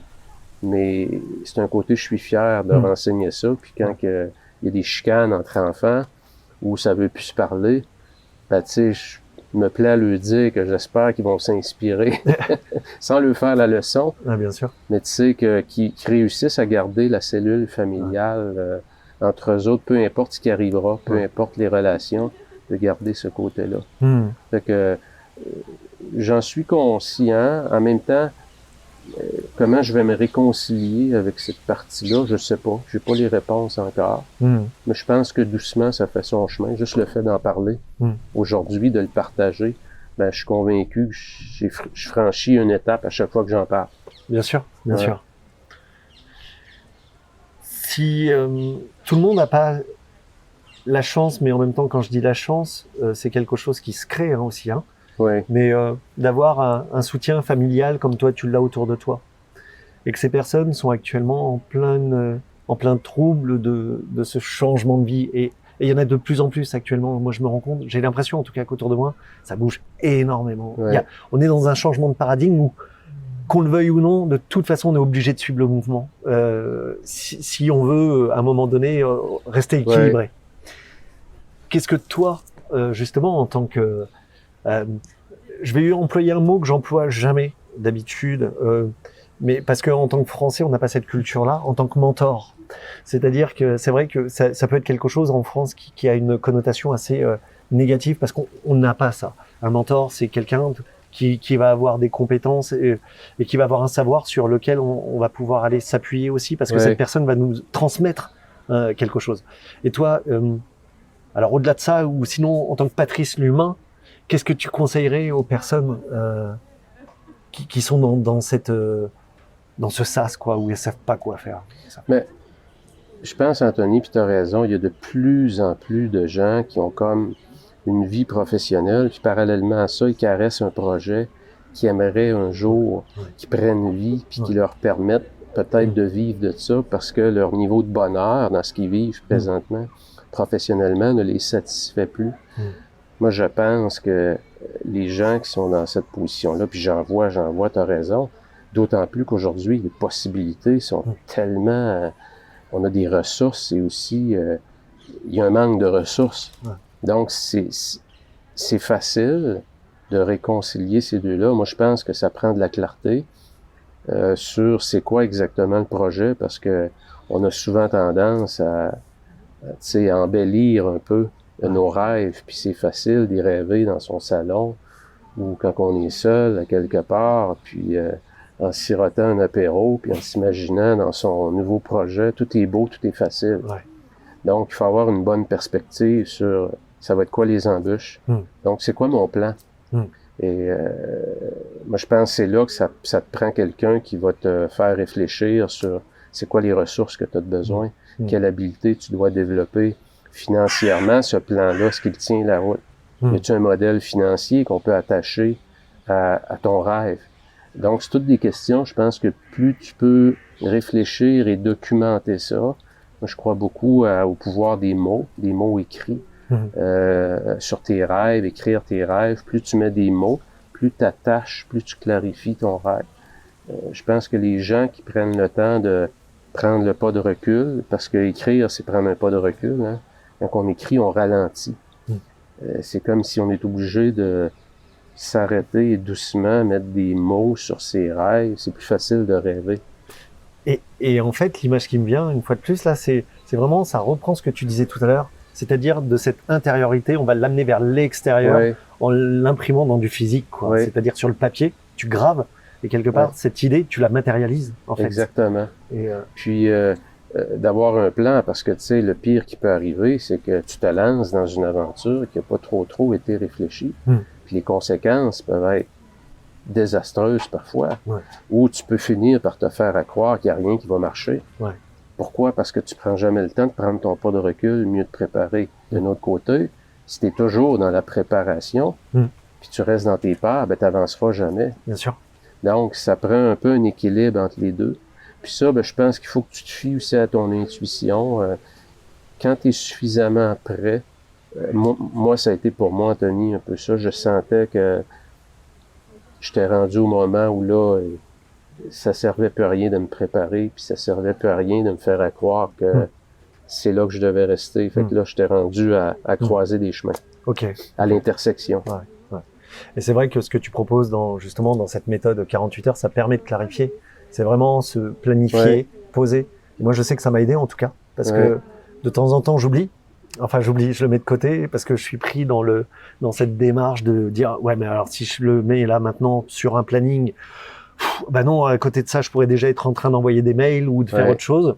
Mais ce temps-là, en fait, il est essentiel aussi pour avoir une meilleure clarté, comme tu dis souvent, une meilleure vision de clarté. Qui on est, quoi. T'as entièrement raison, Anthony. Ben, c'est tellement facile aujourd'hui. On est tellement bombardé. C'est tellement facile de se perdre dans l'occupation et non pas dans la production. On est partout, mais on n'accomplit pas grand-chose. Ça fait qu'on passe nos vies à courir. Puis quand on finit par réussir à s'arrêter, c'est là que ces rêves-là finissent par puis arrivent à la surface. Puis on s'imagine que bon, ils seront jamais atteignables. Pourquoi? Parce que le lendemain matin, qu'est-ce qui recommence? Le jour de la marmotte, on retombe encore dans le même... et c'est là qu'il faut prendre un pas de recul pour bâtir son plan. Bien sûr. Mettre des mots autour de ça, attacher ça, puis finalement avoir une vie qui est plus intentionnelle. Hein. J'utilise beaucoup ce mot-là, mettre de l'intention dans ces journées pour que ce que tu fais aujourd'hui est en lien avec ta destination. Et non pas tourner en rond. Et rêver à nouveau quand tu vas arriver au 1er janvier, parce qu'on le sait, le début de l'année, c'est un moment charnière. On est tous là, on a tous des objectifs, on veut tout améliorer sa santé, ses relations, ses finances, mais au final, la fin de l'année arrive, puis on se remet à rêver à nouveau l'année suivante. Prendre action, comme vous dites, les Québécois, sans l'accent. Et t'es heureux dans ta vie aujourd'hui? Oui, vraiment. Vraiment, j'utilise souvent l'expression, Anthony, être sur son X ou être sur son Y. Le Y, c'est juste à côté du X. D'accord. Moi, je suis vraiment sur mon X. Et c'est quoi être sur son X? C'est d'être vraiment bien synchronisé avec sa destination dans son quotidien. Quand tes valeurs, ce qui est vraiment le plus important pour toi, les décisions que tu prends, puis qui tu es, ben, quand tes journées sont composées de ça, tu es sur ton X. Et je peux te dire qu'au niveau professionnel, aujourd'hui, je suis là. Ce que je fais à tous les jours, ça me redonne autant d'énergie que j'en donne. Ça, pour moi, c'est un grand signe. Quand tu donnes toute ton énergie, puis que le soir, tu as besoin de recharger tes batteries, il y a un débalancement. Normalement, ton travail devrait te remplir autant qu'il te vide, si on peut le dire. Exact. Oui, je suis d'accord. Ouais. Hein, ça devrait être des vases communicants. Ouais, ouais. Puis au niveau familial, personnel, c'est la même chose. Tu sais, j'ai quand même eu, comme tu le sais, un bon accident cette année. Malgré ça, tu sais, j'ai réussi à me remettre sur pied rapidement. Pourquoi? Parce que je prends soin aussi de ma santé, de mon corps. Tu sais, je m'entoure bien avec les bonnes ressources. Avec les enfants, ça va bien. C'est aussi, tu sais, avec ma mère, mes sœurs. Tu sais, mon écosystème est, je pense que il n'a jamais été autant en équilibre. Ouais. Ouais. Et c'est bien que tu rebondisses sur ces fameux accidents. Parce que, justement, je l'avais mis de côté, là. Et maintenant que tu en parles, je pense qu'il a toute sa place. Mais même, vraiment, il est légitime d'être là, dans cet échange. Si tu es d'accord pour en parler, en dire deux mots. Ouais. Moi, je sais ce qui s'est passé, mais tu peux me le raconter à nouveau? Tu peux nous le rapidement, raconter? c'est que je revenais, j'étais en trottinette. Je pense que vous appelez des scooters ou... Trottinette aussi. Trottinette, ouais. Puis, j'allais pas très vite, peut-être à 20-25 km/h. La roue a pris entre le trottoir et le pavé, si on peut dire. Puis, j'ai, comme on dit en bon québécois, j'ai soigné dans les airs. 2 vertèbres cervicales fracturées, 2 vertèbres dorsales, le sternum, le pouce gauche, une dent cassée, la lèvre coupée, la langue. Ça a été tout un choc. Et t'as été inconscient en plus. Oui. Ça a été difficile. Peur de perdre le bas du corps à cause de ma vertèbre C4, qui était la fracture que j'avais. Puis je regarde, c'est arrivé le 13 mai, Anthony, puis ça m'a fait vivre. C'est comme si j'ai vu ma vie en accéléré, hein. Tu sais, quand tu sais pas si tu vas être capable de refaire ce que tu faisais professionnellement. Je me rappelle quand les enfants m'ont vu.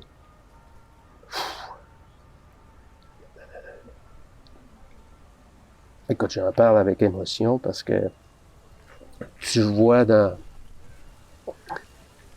les yeux de tes enfants toute la peur, toute l'anxiété de dire mon père, vas-tu revenir qui il était, vas-tu marcher? Et j'avais l'air d'un légume. Ça a été des moments très intenses. Puis écoute, je dis souvent quand tu souffles, le temps est long. Puis quand tu as passé à travers ta souffrance, puis tu le regardes, c'est comme si ça a passé tellement vite en même temps. Ça a été, écoute, 13 mai, puis je regarde aujourd'hui, quelques mois, 4 mois plus tard, puis je suis revenu pratiquement sans séquelles, mais en même temps, je regarde tous les efforts que j'ai mis, Anthony, avec l'orthopédiste, avec le physio, avec mon entraîneur au gym, puis les 3 parlaient ensemble pour être sûr que j'avais un bon programme, puis j'étais très discipliné. Je pense que ce côté-là de moi que j'avais, puis avec un bon mindset, ça m'a aidé, je pense, à revenir, à retomber sur mes pieds beaucoup, beaucoup plus vite, là. Puis écoute, je suis encore étonné aujourd'hui de traîner mon sac à dos sans douleur, puis pouvoir voyager, et puis que ça soit fait aussi vite que ça. Mais ça a été tout un choc. La force de l'esprit aussi est importante. Oui. Je pense. Force d'esprit, puis c'est comme, tu sais, quand c'est arrivé le soir, ce que j'ai pas raconté, c'est que bon, j'ai perdu conscience, je sais pas combien de temps, mais quand je me suis réveillé, j'avais la bouche pleine de sang, évidemment. J'ai rembarqué sur la trottinette et je me suis rendu à la maison, là.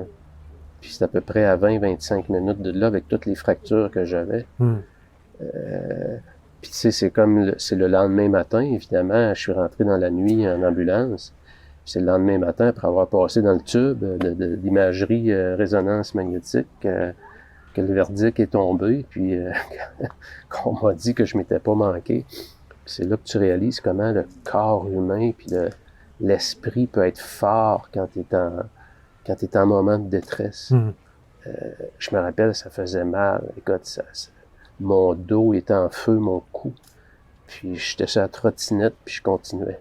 Tu sais, c'est une grande leçon de vie en même temps de voir que on a tellement, tellement de ressources en soi. C'est exceptionnel. Que mon cerveau pouvait continuer à dire, je me rappelle, ça me disait, faut que tu te rendes à la maison, faut que tu te rendes à la maison. Pourquoi j'ai pas pris le cellulaire pour appeler l'ambulance, je sais pas. Ouais, J'étais probablement complètement sonné. bien sûr. C'était loin d'être la meilleure décision de ma vie parce que j'aurais pu, à cause de ça, perdre complètement les jambes, l'usage du bas du corps. Heureusement, ça n'a pas tourné comme ça, mais en même temps, tu sais, des fois, on entend des histoires de gens dans des histoires d'avions, d'autos qui font des choses inhumaines. J'ai compris comment est-ce que ça peut être fort, le corps, l'adrénaline, la force de la pensée aussi. Vraiment exceptionnel. Et aujourd'hui, tu es à Paris. Oui. Donc c'est chouette. C'est chouette. Maison. Ouais. Ah oui. J'ai une dernière question. Est-ce que tu as un mantra, une phrase qui est très importante pour toi, que tu te répètes ou que tu as écrit quelque part et qui pourrait aussi servir à tous ceux qui nous écoutent? Dans mon bureau, j'ai fait écrire il y a comme une espèce de... c'est comme un mur que j'ai fait installer. Puis j'ai fait marquer que ce qui est important, c'est pas autant les objectifs qu'on atteint, c'est qui on devient en atteignant nos objectifs. Et ça, pour moi, je pense, c'est ce qui est le plus important. Est-ce que tu deviens une meilleure personne en atteignant tes objectifs? Si la réponse est que tu es en train de te perdre, réfléchis comme il faut. Prends un pas de recul. Parce que peu importe qu'on aille vers des échecs ou des succès en atteignant nos objectifs, une chose est sûre, on se transforme. Puis qui on devient? Est-ce qu'on devient meilleur? Est-ce qu'on devient plus sage? Est-ce qu'on est capable de donner plus à la société? Parce qu'en bout de ligne, je pense que c'est ça. Là. En tout cas, pour moi, c'est vraiment important d'être capable de redonner autant qu'on reçoit. Ça, pour moi, je dirais de qui on devient beaucoup plus important en atteignant ses objectifs que ce qu'on obtient en les atteignant. Ouais. Merci.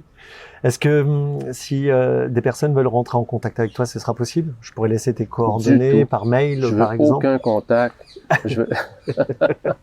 Ouais, mais voilà, s'ils veulent te témoigner ou échanger, te poser des questions sur... Mon site, dans le fond, c'est 48heurparjour.com, heure avec un S, puis 48 en chiffres. Puis, mon courriel est là, toutes les informations sont là. Ça va me faire plaisir de parler avec tes auditeurs, Anthony, d'échanger. C'est ma vie maintenant. Ouais, je sais. Moi, dans, je sais pas, à peine peut-être 1 heure, je vais devoir reprendre le train pour rentrer. Oui. En tout cas, c'est une très belle rencontre, une fois de plus, j'insiste. Mais voilà, je suis très content et je savais que en venant te voir, ce serait un beau moment, en venant vous voir, parce que j'ai aussi rencontré ton épouse par la même occasion. Et je suis sûr qu'on sera amené à se revoir dans le monde physique. Et si c'est pas en France, ce sera peut-être au Québec. Et voilà, avec grand plaisir. Tu sais, Anthony, on vit vraiment des beaux moments dans la société, hein, parce que, tu sais, je regarde, on s'est connus via une caméra, hein, comme tu le disais. Puis, de dire que je m'en vais dans un autre pays, c'est quand même loin. On se contacte, on est en vrai, on est à Paris comme ça. Moi, pour moi, je trouve que ça me donne tellement de gratitude et ça me donne beaucoup, beaucoup d'espoir aussi pour la société. Malgré tout ce qui se passe, je pense qu'on n'a jamais eu autant de proximité sur la planète qu'aujourd'hui, puis ça peut juste s'amplifier. Donc, pour moi aussi, c'est un cadeau de pouvoir te rencontrer et passer cette journée-là avec toi. Ouais, c'était un très beau moment. Merci encore, Patrice. Merci. C'était chouette. Bravo, avec grand plaisir.